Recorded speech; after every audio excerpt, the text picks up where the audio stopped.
Nghe một kle là nhìn đây, đừng hở miệng ra, ngồi yên đi. Xuống chơi công viên Đông Xanh như này các bạn ơi, các bạn xem nhé. Rất ít người quá, chưa nhiều người được, ít lắm. Nga bằng Nga đó nè, từ em bằng Nga vô nè. Các bông hoa đẹp ghê kìa.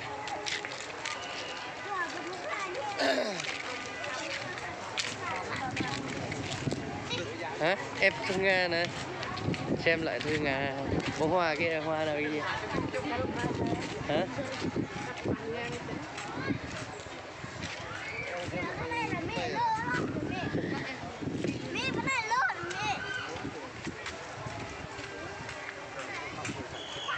Sao vậy?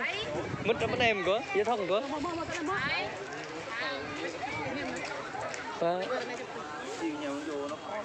Chậm mỡ chạy, chậm mỡ.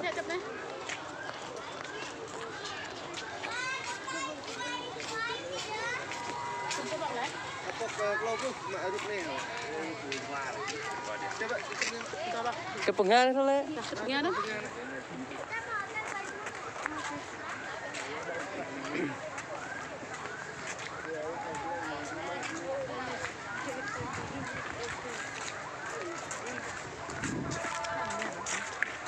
Nó gì vậy?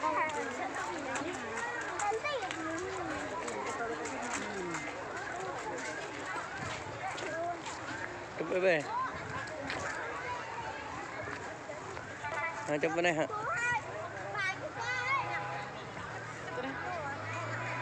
Nè, qua đây.